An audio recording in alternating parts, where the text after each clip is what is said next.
एक रहस्यमयी व्यक्ति शिखंडी की कथा। शिखंडी का नाम सभी ने सुना होगा। शिखंडी को उसके पिता द्रुपद ने पुरुष की तरह पाला था, तो स्वाभाविक है कि उसका विवाह किसी स्त्री से ही किया जाना चाहिए।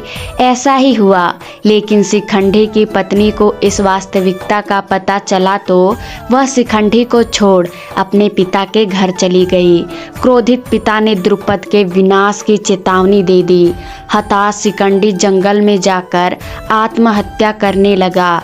तभी एक यक्ष ने वहां उपस्थित होकर उसकी स्थिति पर दया करते हुए रात भर के लिए अपनी लिंग उसे दे दिया, ताकि वह अपना पुरुषत्व सिद्ध कर सके। हालांकि यक्ष की इस हरकत से यक्षपति कुबेर नाराज हो गए और उन्होंने उस यक्ष को श्राप दे दिया कि शिखंडी के जीते जी उसे अपना लिंग वापस नहीं मिल पाएगा। यही शिखंडी महाभारत में भीष्म के घायल होने और अंततः उनकी मृत्यु का कारण बना। दरअसल शिखंडी पिछले जन्म में अम्बा नामक राजकुमारी था, जिसका 2 बहनों के साथ भीष्म ने अपहरण कर लिया था। भीष्म इन बहनों की शादी शारीरिक रूप से असक्षम अपने अनुज विचित्रवीर्य से करना चाहता था। अम्बा ने भीष्म को बताया कि उसका प्रेमी है और प्रार्थना की कि उसे मुक्त कर दे। भीष्म ने उन्हें मुक्त कर दिया, लेकिन उसके प्रेमी ने उसे अपनाने से मना कर दिया और उसे वापस विचित्रवीर्य के पास लौटना पड़ा। लेकिन विचित्रवीर्य ने भी उसे अस्वीकार कर दिया।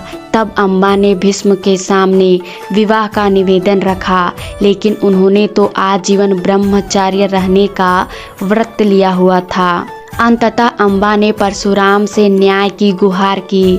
परशुराम ने भीष्म से युद्ध किया, लेकिन परशुराम को निराशा ही हाथ लगी।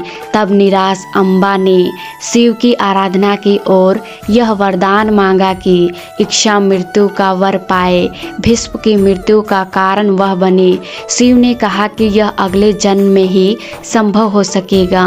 अम्बा तब मृत्यु को वरण कर लेती है। यह अम्बा ही शिखंडी के रूप में जन्म लेती है। इसी शिखंडी को कृष्ण ने अपने रथ पर आसीन किया और अर्जुन के साथ भीष्म के सामने ला खड़ा किया। भीष्म ने कृष्ण पर युद्ध धर्म के विरुद्ध आचरण करने का आरोप लगाते हुए एक स्त्री पर वार करने से मना कर अपना धनुष नीचे रख दिया। कृष्ण ने भीष्म को उत्तर दिया कि आपने हमेशा ही अपने द्वारा निर्धारित मानदंडों पर निर्णय लिया है और धर्म की अवहेलना की है। आज भी उन्हीं मापदंडों पर वे शिखंडी को स्त्री बता रहे हैं, जिसका पालन उसके पिता ने पुरुष की तरह किया है और उसके पास यक्ष का दिया हुआ पुरुष लिंग भी है।